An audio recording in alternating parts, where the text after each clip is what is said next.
Hello, and welcome to the California Department of Education's Literacy Knowledge Building video series. In this three-part video series, you will be learning about early literacy education in the pre-kindergarten and transitional kindergarten classrooms and at home. The Literacy Knowledge Building video series is a series of videos on critical topics in literacy birth through grade 12. It was developed by the California Department of Education and literacy experts from the state literacy team, and it is complementary to the work of the Federal Comprehensive Literacy State Development Grants. You can learn more about this grant at https://www.cde.ca.gov/ps/clsd.asp. The video series is intended to provide guidance and resources on critical topics in literacy, to support the work of the CLSD grants, and to build coherence between California's literacy guidance documents, standards, and frameworks, and how they all support literacy. A primary objective of the CLSD grants is to bring coherence between California's guiding documents, some of which you see here, like the Preschool Learning Foundations, the Infant Toddler Learning and Development Foundations, the English Learner Roadmap Policy, the Practitioner's Guide for Educating English Learners with Disabilities, and the California Dyslexia Guidelines. Other content area standards and frameworks support literacy as well. The videos produced in this series will illustrate the connections between all of these documents and also explain how the documents themselves support literacy development for our students.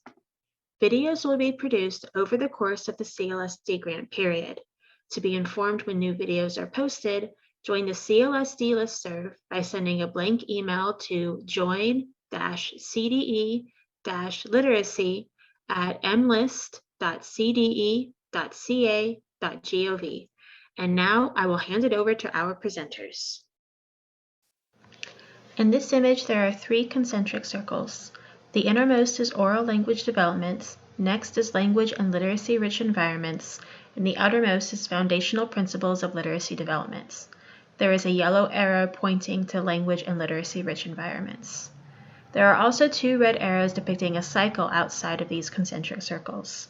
This cycle represents the connection between making use of home practices to support literacy and language development and school language and literacy experiences practiced at home. We welcome you back to this conversation. We are now in part 2, where we will discuss language and literacy-rich environments. So welcome back, everyone. Just like Lauren said, in our previous part 1 video, we talked about the importance of oral language, and we talked about that reciprocal relationship, that cyclical that we have between home and classroom. And we provided some examples, not only via pictures, but also through a video, and also some explanations that we shared with you that you can try at home. So building upon that and thinking about this idea of the concentric circles of literacy development, of effective literacy development within this reciprocal and cyclical relationship, now we're going to focus our discussion on the language and literacy rich environments that we create in our classrooms. So let's begin by describing what we know about a classroom. When you think of a classroom, you think about how a classroom is set up. There is a classroom library. Sometimes these books are like in book bins that are labeled. You also have word walls, and you have sound walls. You have charts. You have like the student sign-in sheet. You have the students' names posted. These are all environments that are promoting and are visually presenting a print-rich environment. And so when we're thinking about these print-rich environments, we also want to think about how those provide experiences for our students to use oral language, because those environments is what supports the language development and literacy development that our students are going to engage in. And so let's think about this approach. Do we want to have classroom spaces that are one-dimensional, right? So we have the print-rich environment, but if that environment is not pushing and calling for kids to engage in oral language use, then that becomes a one-dimensional approach. What we want to think about as classroom teachers is creating those multi-dimensional spaces where kids are invited to use and to use language and explore how things work and talk about how things work. Um, let's talk about then what are some of these ideas that we can share with you that you can include in your classroom. So environmental print can be seen on an ABC chart in a classroom. We can also have labeled book and supply bins with print, but we would want to also consider the experiences we want to set up for our students. Maybe in a library, we want to set out their favorite books to promote discussion when they are gathering there together, talking about their favorite books. What might have happened on the playground that they would have a different center to discuss, as they're writing perhaps about, a special moment or a scary moment, an oral narrative.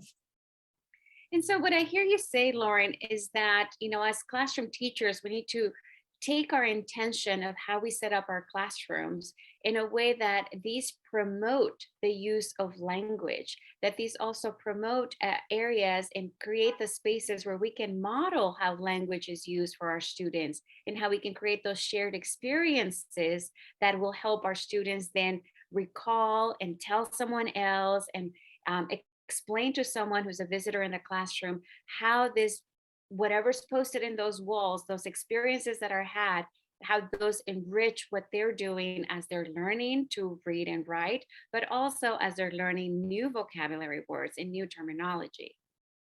Exactly. So we take what's posted on the walls and we lift that and bring life to it through these experiences we create. And that can be within the environment, the way that we set it up. In a classroom that is designed around language and literacy-rich experiences, there might be letters posted and words on the signs, but also an area where they can develop their language through the experience, such as a post office. Let's think about the language experience children can have at this post office.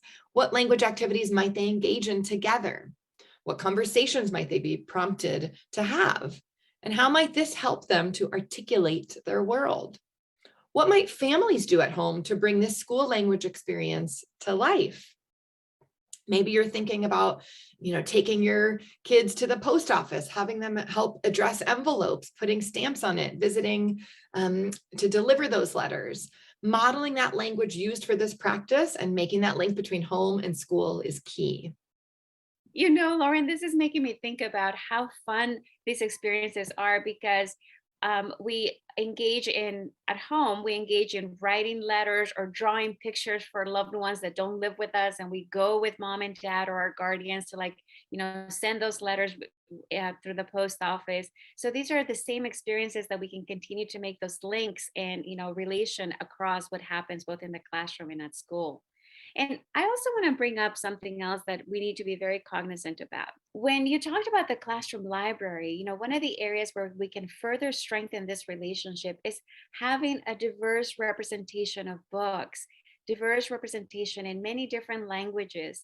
And these can be, of course, supported by, the funds that we are provided as classroom teachers.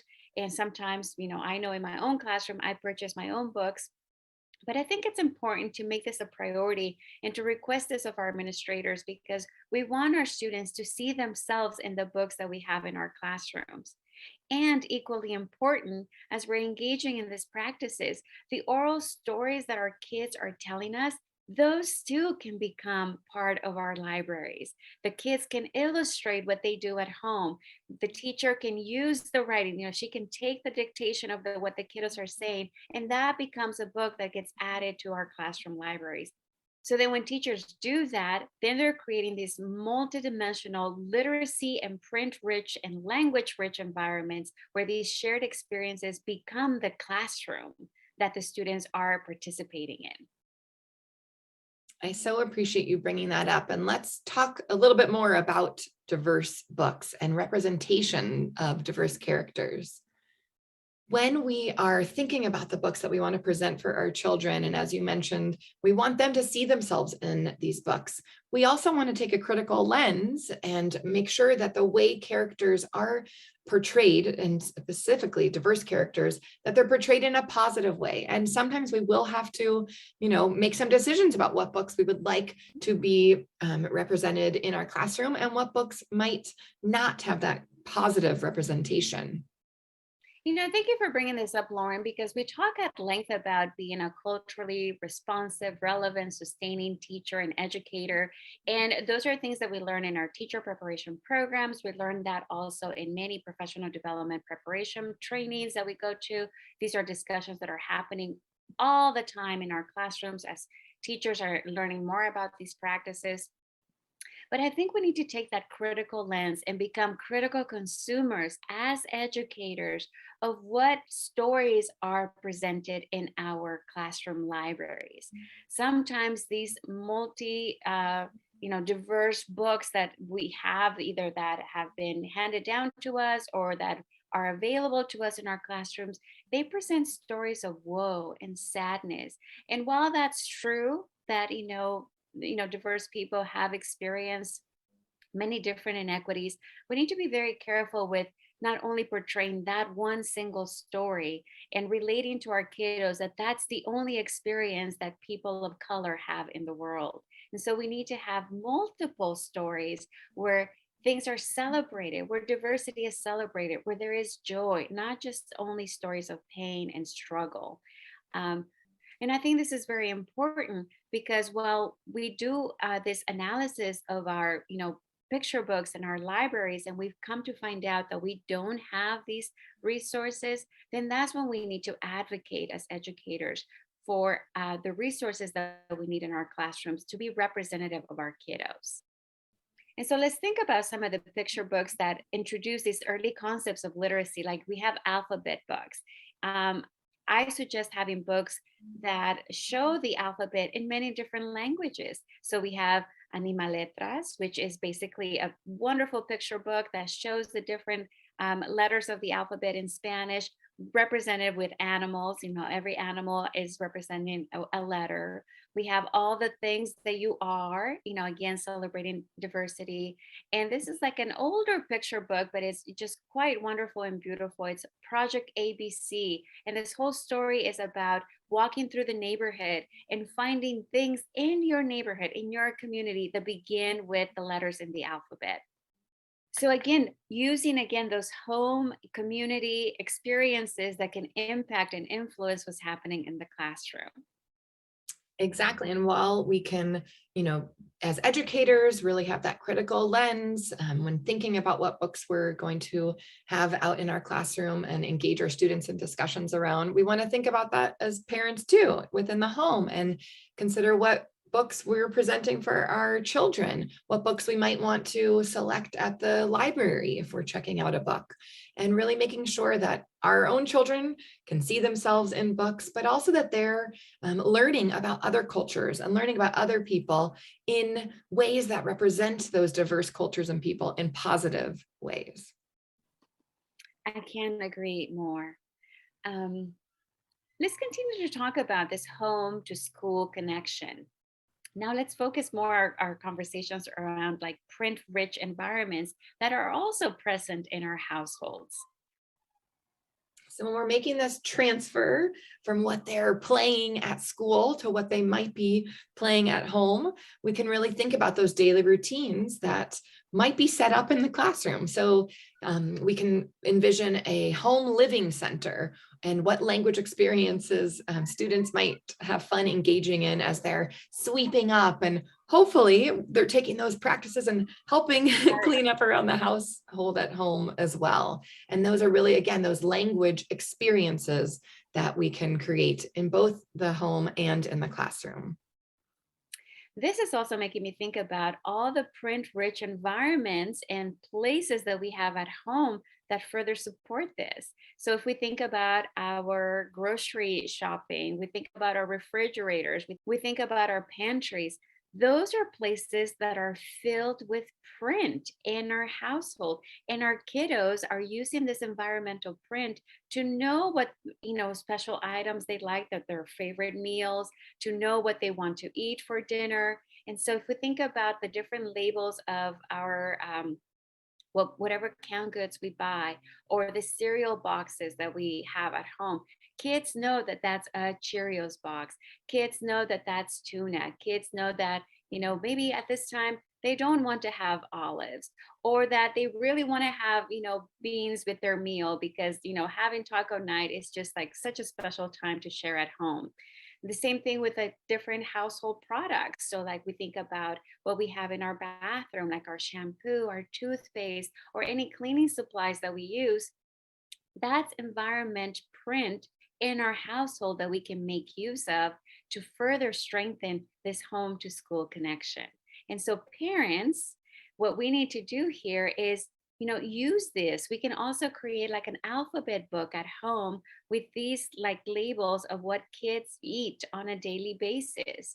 And that becomes a book that they can read at home and that you can also share during shared time in the classroom, because everyone's alphabet book from their home environment is going to look a little bit different. And that not only supports and enriches that diversity and that multiple aspects of living and experiencing the world that we need to honor and emphasize. I so appreciate you making that transition between the print that they see, but how that carries meaning and how that can mean different things for different kiddos and in different households, and how we need to celebrate that both within the home and in the classroom. And so let's bring all of this together, right? We started out with this cyclical, reciprocal relationship between home and classroom. We talked about the core being oral language, and we are talking about how these language and literacy experiences, these rich environments, both at home and at school, need to be honored because those will be the foundational sources for how we effectively teach literacy principles. Let's talk about then how this now moves into more specific strategic instruction for early literacy development.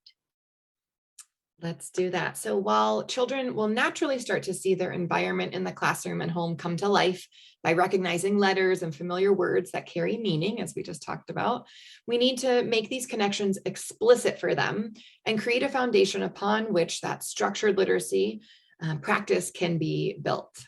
That's precisely correct. So some key terms here for teachers and for parents is the concept of explicit instruction, explicitly telling the students, telling your children at home, what are some of the connections that we're making, and situating this within what the research has stated is the best approach to teach reading, which is the big five, the five components of reading instruction, which entails phonemic awareness. We're going to talk a lot about that. Phonics, vocabulary development. We spend a great deal of time talking about oral language development. Well, this is how we develop vocabulary as well. Reading fluency and reading comprehension. Exactly. And we know, and I know because I learned from you in my further schooling, that these elements are comprehensive and integrated, and they have a reciprocal relationship, especially when we expand them to include speaking and listening, right, through that oral language, and then writing, which is how they're laid out in the preschool framework, as well as the TK implementation guide. So that continuum of development in the TK implementation guide displays how that foundational learning experience in preschool will lay the foundation for the exposure to the Common Core and content standards in TK, in which mastery would not be anticipated, right, until kindergarten, but we still provide that practice and exposure for our TK students. So we can take a deeper look at how these principles are laid out in both preschool and TK California Department of Education guidance documents, and hear from TK teachers and a pre-K teacher how these principles are part of their classroom activities and experiences. So, Lauren, we are talking at length about this, and it's just further reinforcing all these different tools that are available that the state, Department of Education has already put forth. And having these webinars and these discussions is really just breaking this process down into more digestible formats to further reinforce, what the priorities are. So we know that we have parents that are listening to us. We know that we may have early, like novice teachers who are just starting in their career. We also have teachers who are seasoned, who are just experts in what they're doing, and they know these things. But now we're making, again, those connections between what the research says, what we need to do in our homes, what we need to do in our classrooms, and how everything becomes connected. So we're creating those bridges across the frameworks that the department provides that are informed by the research, and then the different practices that we honor and respect and build upon in our classroom. Exactly. And what you said is so true that there are endless guidance documents and they take hours to devour. And we have had to study those. And I've had to do so in coaching experiences too. But what we are hoping to do is to just break it down for you. And hopefully you're seeing those connections between the oral language development, how we bring these to life in language and literacy rich environments, and now we're focusing specifically on those foundational principles that we will be teaching. So the preschool curriculum framework does clearly map out those foundational principles of language and literacy development. We've already spoken about the first strand of language development when discussing oral language. So that is what you would see under a substrand of listening and speaking. The preschool framework then lists two strands for literacy development: reading, which would encompass concepts of print, phonological awareness, which we're going to break down, alphabetics, and writing. So the frameworks here definitely link to the big five, which are those components that the research states are the components of effective reading instruction. But actually, we're also talking about a total of 7 components because we're including speaking, listening, and writing, which all of these combined together create a strong foundation for our students and children to prepare them for kindergarten so they're ready both in language and literacy experiences and practices. Exactly. And we know that these terms and concepts may regularly be a part of the professional development, training, and curriculum, but we really want to provide a context to see this all working together and in action. So we have 2 teachers who will share how they bring oral language development, foundational principles of literacy development to life in their language and literacy rich classroom environments, and how they promote these activities and experiences with their families at home. We'll first introduce Angela Schuyler, pre-K teacher in Las Virgenes Unified School District, and she teaches 4-year-old learners. Her class is made up of typically developing peers learning alongside children with special needs. She will discuss what she does to support all students with oral language development, creating a language and literacy rich environment, and explicitly exposing her students to foundational principles of literacy development. Hi, my name is Angie Schuyler, and I'm an early childhood special education preschool teacher. And half of my class are children that have identified special needs, and half of the students in my class just come from the community and are neurotypically developing. So I have the benefit of working with kids, preschoolers at all different developmental levels, and I'm able to differentiate instruction based on their needs. And I am here today to share some ideas with you. I love helping young children experience the magic of reading books and how like they can open a new world when they read stories. We know that literacy development begins at birth when we first start talking and communicating with babies, and it continues throughout childhood and really all of life. Young children develop oral language by listening to people speak and then by imitating words and learning to speak themselves. And in my class, I embed opportunities for oral language development throughout the day. When the kids first come to school, we start our day with a question of the day, and I have it written out, and then it's paired with a picture usually. And I read the question to the students when they come in, then they find their name and put it in the little pocket chart. And if it's a question with only 2 or 3 possible answers, I write out theirs. They can, put it theirs in the correct pocket. If it's something that they have to, like an open-ended question, then you might write it out on the whiteboard.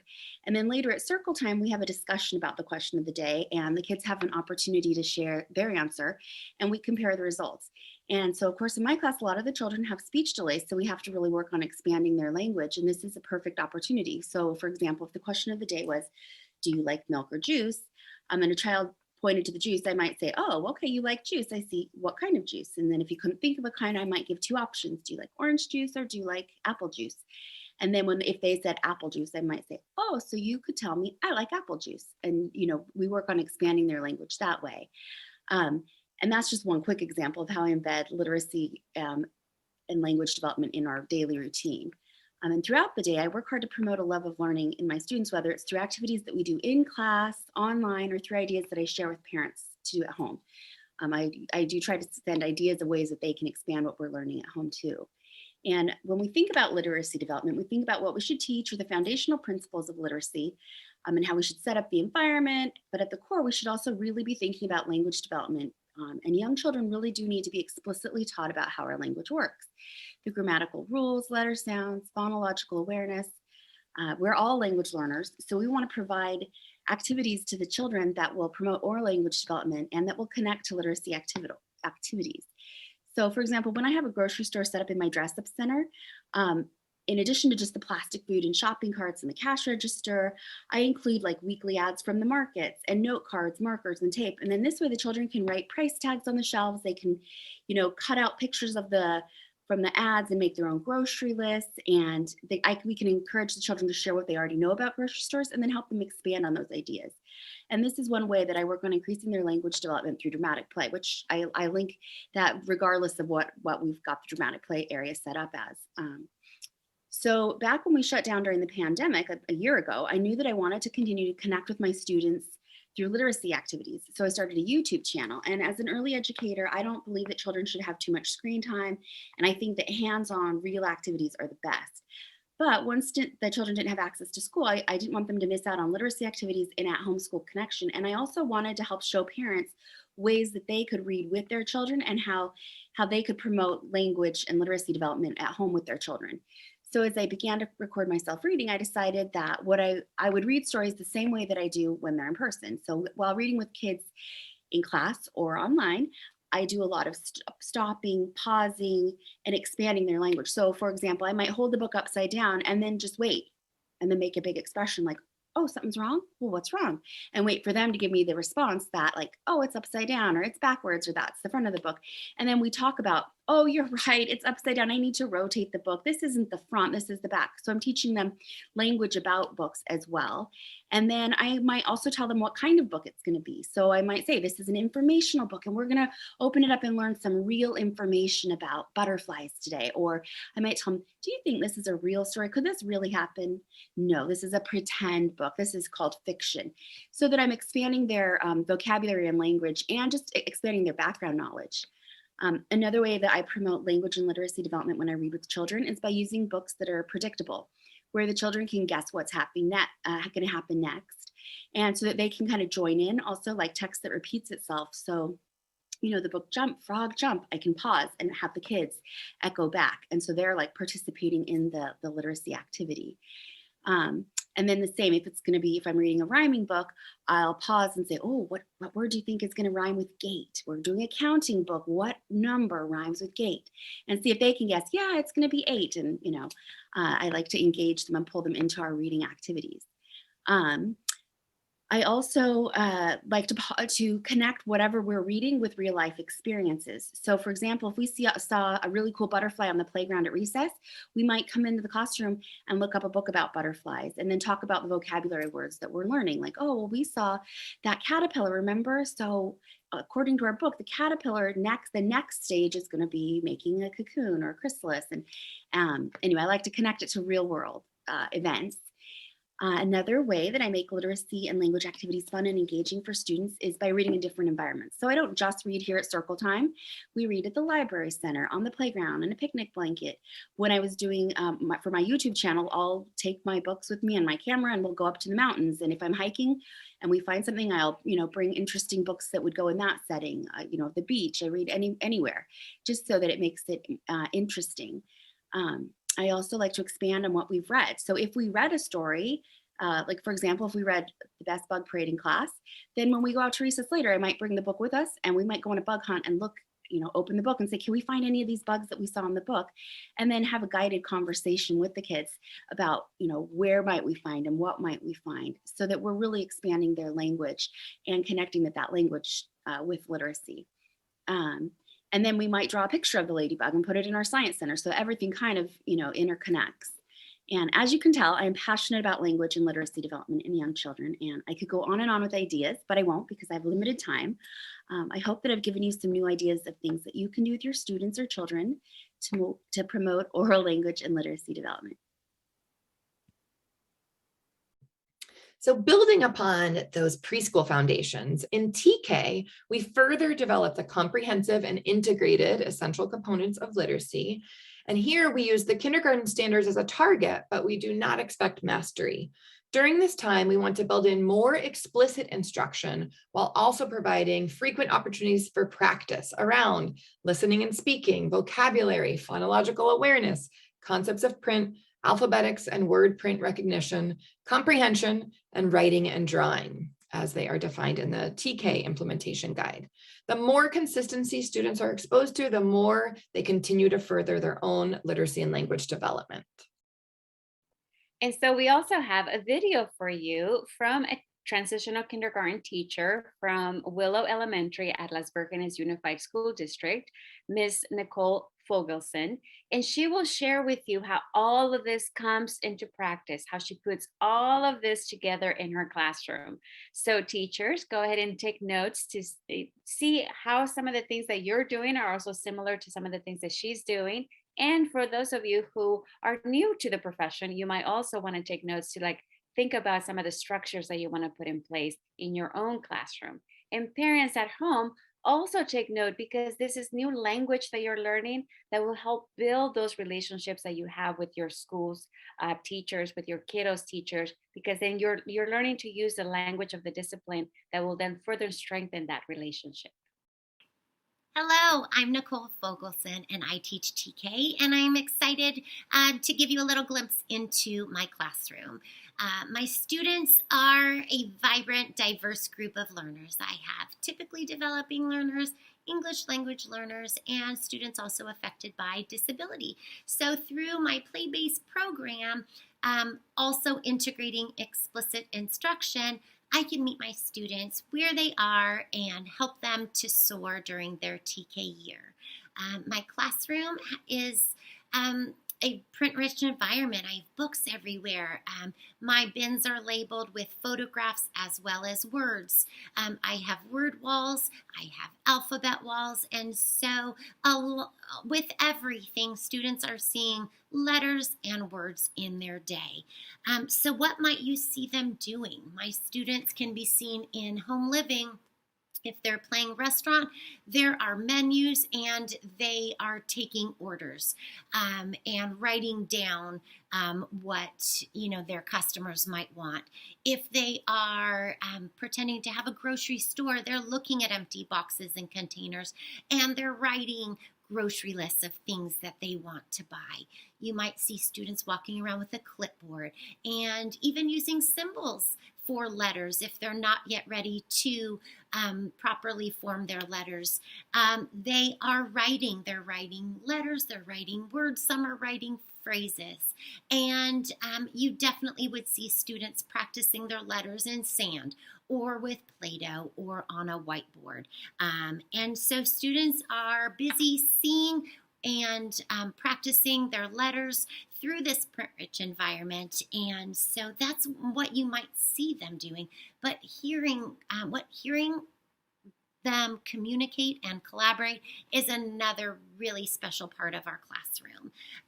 You would hear me reading to students. You would hear me singing with them. You would hear us creating rhymes. You would hear us practicing initial sound substitution and listening for and isolating the beginning sound and ending sound of words while also blending CVC words. You would hear students clapping out syllables and stomping out syllables.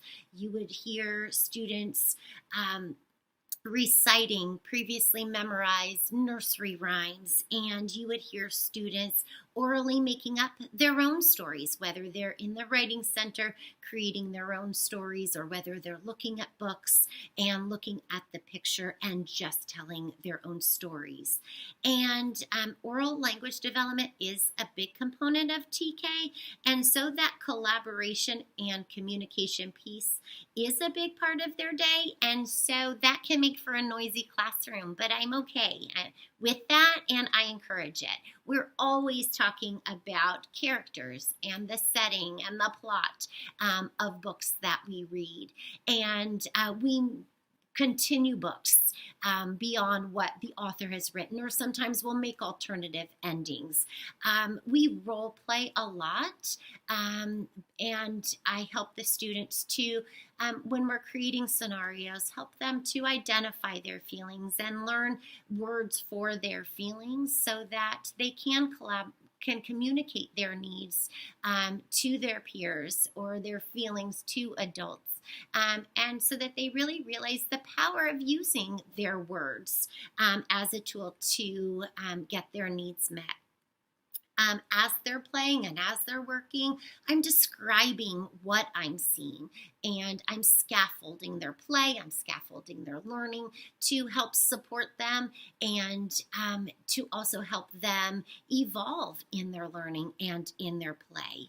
And you would hear a lot of really meaningful conversations and a lot of collaboration and communication. And so in that, that doesn't stop at the door. I really look to having a partnership with parents so that their home can also be a literacy-rich environment and a language-rich environment. I send home articles for parents to read about how they can do that at home. I also let parents take materials home from the classroom so that they can work with their child, so that they have a homeschool connection. I write a parent letter every week letting them know what their student is learning and what activities their student might be involved in so that they can have that communicative piece at home.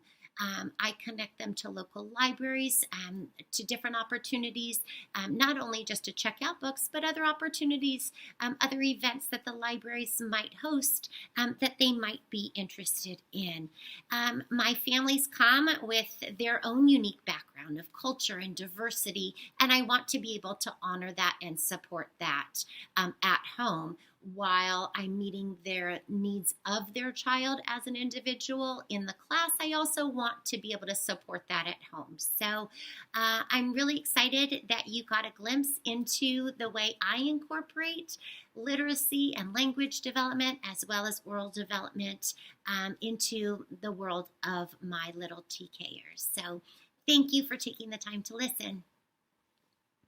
So there's a lot of information that was shared there, and we want to further emphasize that, teaching reading is a practice that requires a lot of, preparation, that requires a lot of expertise. And that's why we really want to hone in into one specific aspect. Although, Ms. Fulkerson talked about all the different components of literacy development and teaching reading, and those need to work in conjunction with one another.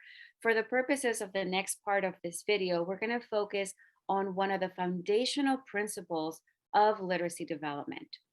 So we're going to begin with talking about what is phonological awareness, what is phonemic awareness, and how all of that plays a strong role in how our students become confident readers and writers. Yes, and we really want to bring to the forefront a common missing piece in instruction, which is phonological awareness, as you mentioned.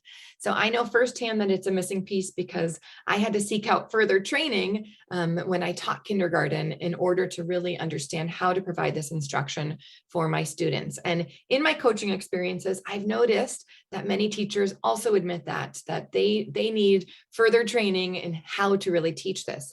We know that the National Early Literacy Panel has found phonological awareness to be a top predictor of students' reading success, alongside letter knowledge, of course, but really first and foremost, it is phonemic awareness that is going to be so predictive in those later literacy skills. So that's why we really want to break this down for you. The preschool learning foundations will include phonological awareness, and actually it's the one area in which they zoom into just 48 months of age on a continuum until 60 months of age, so 4 and 5-year-olds. That is that magic time when we can really, really explicitly teach this and students are developmentally ready to learn. Through practice and exposure, they can learn to detect and manipulate or analyze just the auditory aspects of spoken language. So I call that, again, reading with our ears.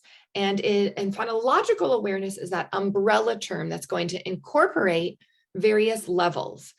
First, we can start with the word level. That might just be counting the number of words that we hear in a sentence, or it might be playing with 2 words that make up a compound word. At the syllable level, most teachers and kids probably have more experience practicing counting the number of beats that they hear in words. And then we have the onset rhyme level. The onset rhyme level involves just the first sound and then the rest of the word, which starts with the vowel. So an example would be app for map. When we get to that phoneme level, that's when we're dealing with those individual sounds, the smallest unit of spoken language. That's what phonemes are. And that's not as natural to hear. So we have to really explicitly teach that, because arguably it is the most important level in which we need to work with. So that's why it's circled. It does get a little tricky to conceptualize. And it was something that as an educator, I really had to practice myself before I could successfully support my students, even my own children, with this development.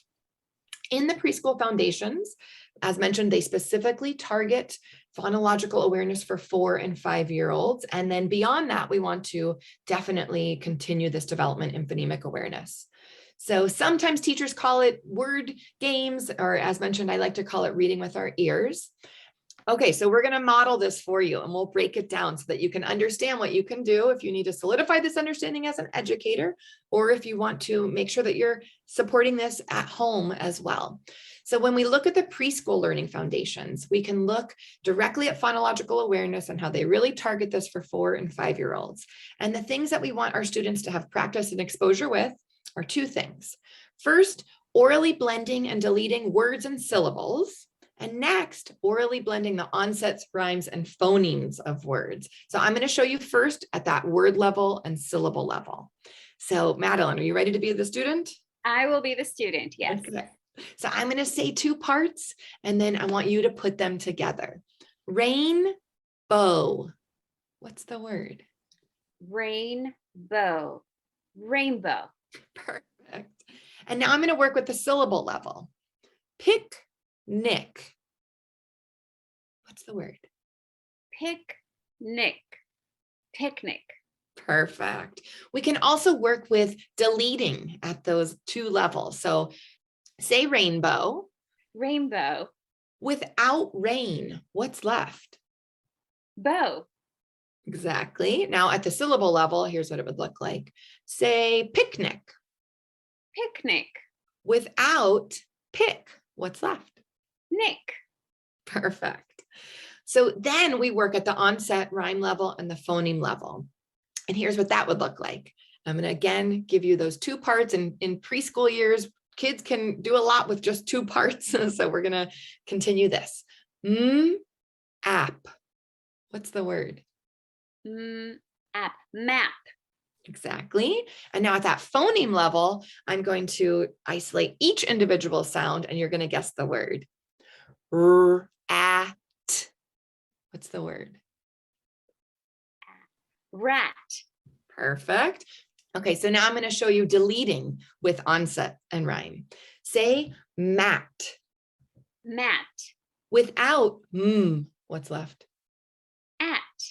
Exactly. What's important to remember is that students do not need to know how to spell these words to work with them. We're just reading with our ears, and they can really become confident as they're growing with these skills, which will provide that foundation upon which phonics can be built. You know, Lauren, this is so much fun. And I remember doing this also with my little ones when I was in the classroom. Now, let's talk about parents then. So we model some things here that, parents can also use at home. And they can use this with, everyday language, words that they use at home, dinner, lunch. Of course, it helps if they have those word families that they can gather from their classroom teacher, so they can talk to the kids' classroom teacher and say, what word families are you working on this week? And those are some of the games that they can also play in the home to further reinforce that phonemic awareness. Definitely. And playing with word games at home, that is what I love doing with my own children too. And I call it phonemic awareness. I love that you said this was fun. It can be fun. Explicit instruction can be fun. We also want to support this development in our transitional kindergarten students.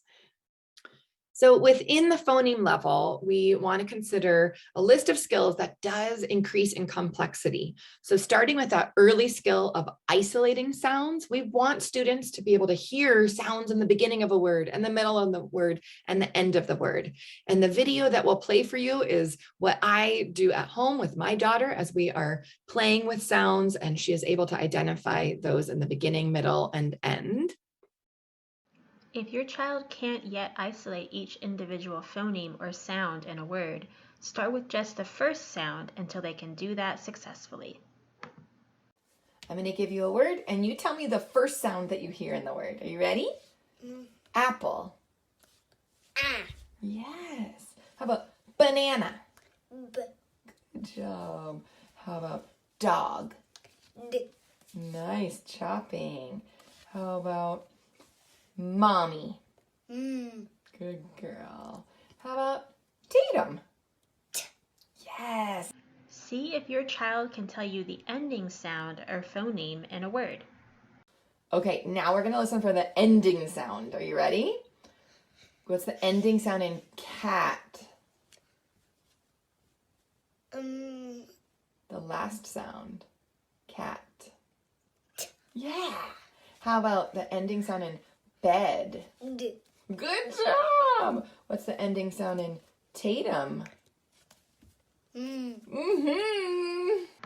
You can use a roller coaster hand motion to help your child listen for the middle phoneme or sound in a word. Are you ready to go on a roller coaster?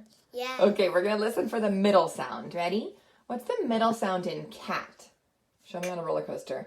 Cat. The middle sound was ah. Yeah, show me on the roller coaster this time, okay? What's the middle sound in mom? Take it on the roller coaster with your hand.